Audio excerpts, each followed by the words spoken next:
Welcome to a new way to level up in D&D. More classes, more customization,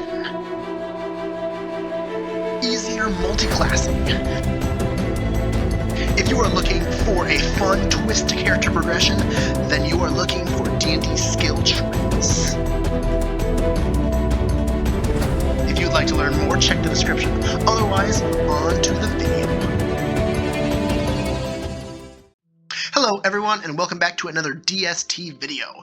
We are getting really close to ending this, but I did want to go back and redo the fighter video since it was the first one I ever did, and also I did make a few changes to the fighter to fix out, a few issues that I was having problems with.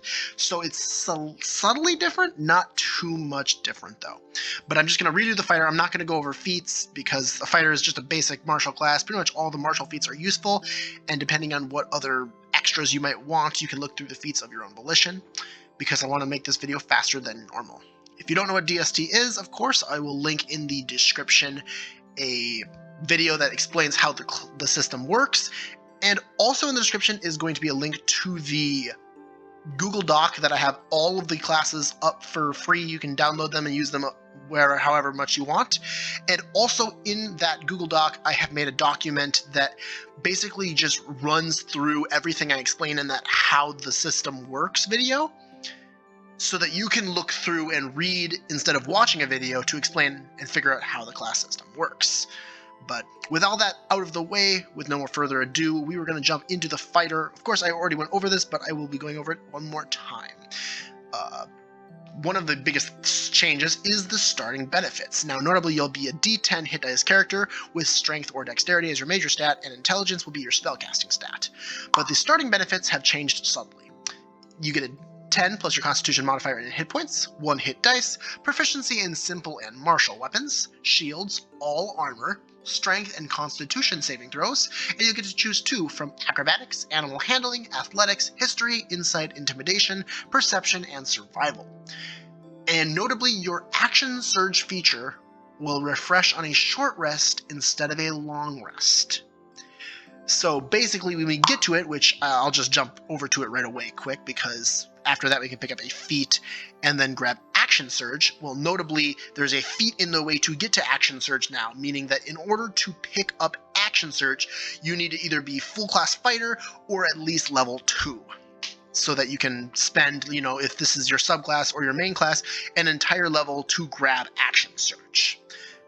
So you can no longer get Action Surge at level 1 unless you're full class fighter, which is okay with me, but I thought it was a little too risky to allow any character to take a 1 level dip, grabbing fighter and grabbing Action Surge. And notably, Action Surge now says, on your turn, you can take 1 additional action. Once you use this feature, you must finish a long rest before you can use it again. So basically, Action Surge has been subtly nerfed in the sense that only main class fighters can Action Surge every short rest. If you subclass or multi-class into a fighter, your Action Surge is only available once per day, which isn't terrible. It's still a great feature, but I did want to nerf it just subtly because I feel like I don't want every single character in the game to 1 level dip fighter for the free Action Surge. I felt like it'd be better if it was a 2 level dip, and also you had to be a little bit more commitment to get the full benefits of Action Surge. Second Wind is the other feature you get at starting, but it's not the starting benefits, of course. It is the first feature, and it says that on your turn, you can use a bonus action to regain hit points equal to 1d10 plus half your nodes in fighter. And then once you use this feature, you must finish a short or long rest before you can use it again. That, of course, did not change. Now moving into Intense Wind, we've got when you use your second wind, add your proficiency bonus to the healing. So just a little bit more healing on top of things. This, of course, didn't change either. The rest of the stuff hasn't changed except for this bonus ability score improvement over here to also delay blind fighting by being picked up at level 1 if you're full fighter, or being picked up at level 2 if you're multi-classing or subclassing with fighter. But other than that, the rest is the same. So I'm just going to go over the features as normal from here on out. Over here, we can pick up a feat before picking up Third Wind. This says that you may now use your second wind feature 2 times per short or long rest, which is really nice. Even more healing for the fighter to pick up. And then we also have Strength Before Death, which says that if you take damage that reduces you to 0 hit points, you can use your reaction to delay falling unconscious, and you can immediately take an extra turn, while you have 0 hit points during that extra turn. Taking damage causes death saving throw failures as normal, and 3 death saving throw failures can still kill you. When the extra turn ends, you fall unconscious if you still have 0 hit points. Once you use this feature, you can't use it again until you finish a long rest. This is a really nice feature, allowing you to just get a little bit out of your dying breaths in combat. And hey, if you happen to have a second wind available, use your bonus action to heal up, and then you no longer fall unconscious, which is super nice. After that, we'll pick up an ability score improvement, and we can grab On Your Shoulders, which says that when you use Second Wind, you can choose one other creature within 20 feet of you to receive healing equal to the roll of the D10. So just a nice bump to a little bit of healing to one of your allies whenever you use Second Wind, which is super nice, especially if you pick up Third Wind so that you can use it twice per short rest. We'll grab a proficiency bonus increase over here, and then we can grab Indomitable, which says that when you fail a saving throw, you can instead choose to succeed, and you can't use this feature again until you finish a long rest. And then also, when you receive this feature again, you may use it an extra time per long rest, because there is an Indomitable here, an Indomitable here, and an Indomitable over here, which means that a full fighter that grabs all 3 Indomitables basically has 3 legendary resistances. And these work exactly like legendary resistances. You just choose to succeed when you fail a saving throw. Super powerful, and way better than the regular fighter's Indomitable. After that, we can pick up a feat, and the final feature on this left half of the fighter, which is a 10-node commitment, Second Surge. This allows you to use Action Surge 2 times per short or long rest, and you cannot use both surges in one turn. Notably, this one will refresh on a short rest and a long rest, unlike your regular one, which means that if you do multi-class or subclass fighter and get all the way to Second Surge, you now have 1 Action Surge that refreshes on a long rest and 1 Action Surge that refreshes on a short and long rest. So it's a little bit of variability. Of course, if you are main classing fighter, both of them will refresh on a short and long rest, but this is just a little bit of extra information to keep track of, is that you'll have a special Action Surge if you get all the way over here. After that, we can grab Blind Fighting on the right, which gives us a blind sight up to 10 feet, and within that range, you can effectively see anything that isn't behind total cover, even if you're blinded or in darkness. Moreover, you can see an invisible creature within that range unless the creature successfully hides from you. So basically, it's just blind sight. Next, we can grab a feat. You'll be notably getting a lot of feats and ability score improvements on this class. It is one of the highest number of ability score and feat opportunities of a class, a ton available. And then after that, we can grab a Tunnel Stance. Tunnel Stance says that as a bonus action, you can enter an aggressive stance that lasts until the start of your next turn. While in your defensive stance, you can make opportunity attacks without using your reaction. And you can use your reaction to make a melee attack against a creature that moves more than 5 feet well within your reach. So this allows you to make a lot of extra bonus attacks during, well, it's not your turn, and then still also you get an extra reaction that doesn't revolve around, actually moving away from you. Next, we can grab ability score improvement. And we've got Dust to Dust off of this little offshoot over here. This is a fun one that says, once per long rest, you can summon forth a retaliation to being attacked, capable to wipe out your opponents. When you are hit with an attack, you can use your reaction to deal the same type and amount of damage they dealt to you back to the originator of the attack. So this is once per long rest, but it can be devastating, especially if you're fighting up against some like paladin or something that just smited you. You smite them right back without even having to use anything other than Dust to Dust.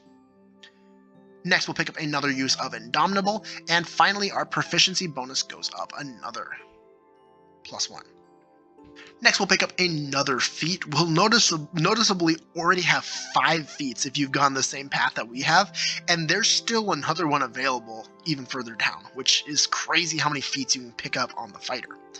After that, we've got a smorgasbord of options. The fighter, similar to the ranger, which is the next class I'm going to be covering, they kind of have a few different fighting styles almost. These are literally based off the fighting styles, and basically you can pick one of these paths to go down. You can pick multiple if you want to try to versatile yourself with multiple weapons, or you can just pick one path and go down it. And in order to pick up your extra attack and +1 attacks, you will need to choose one of these paths.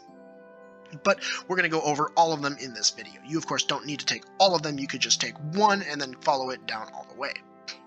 So starting with Protector on the far left, this says that when a creature you can see hits a target other than you, within 5 feet of you, with an attack, you can use your reaction to reduce the damage the target takes by 1d10 plus your proficiency bonus.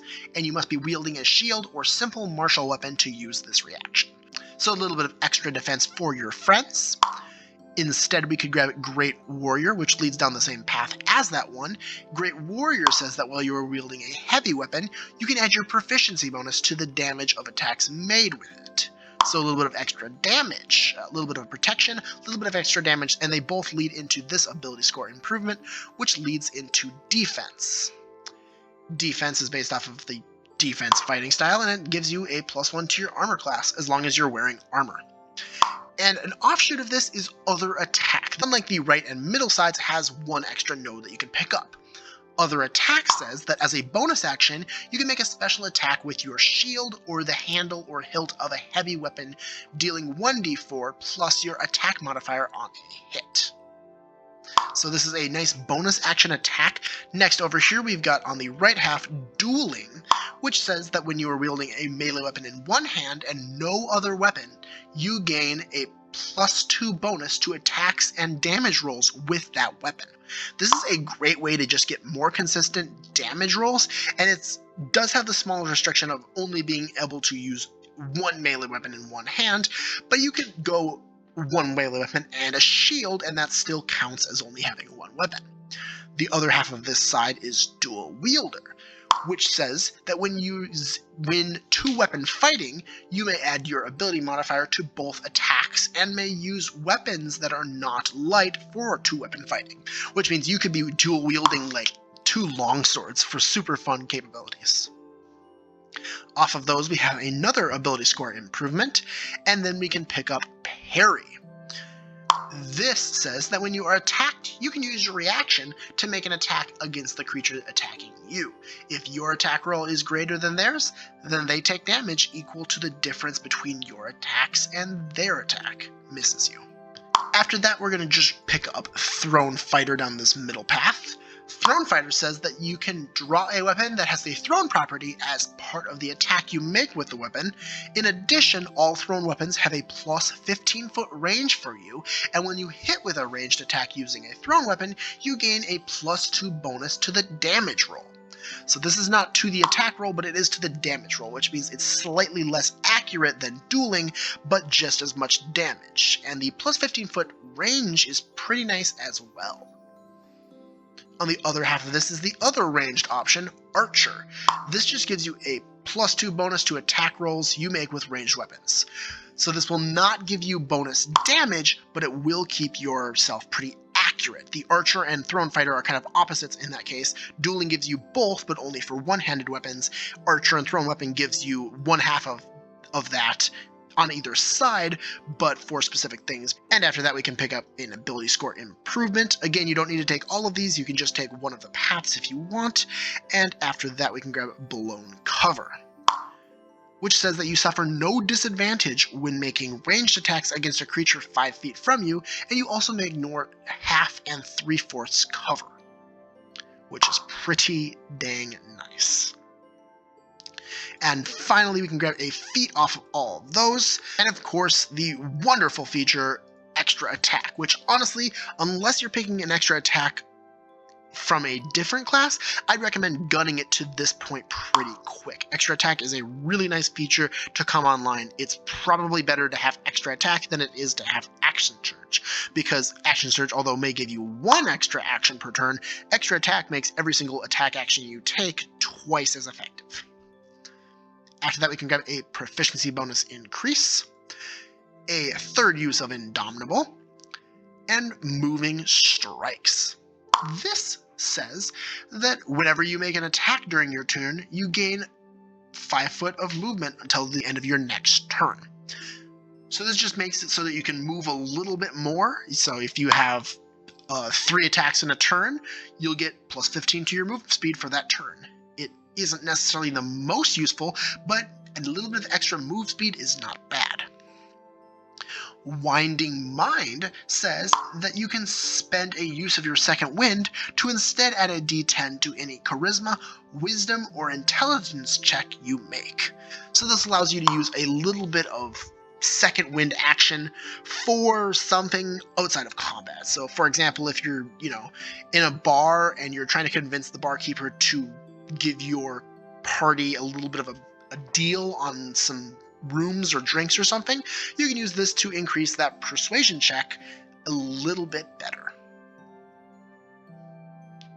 Ability score improvement follows that, followed by another proficiency bonus increase, and the fighter's final ability is a +1 attack. Very nice.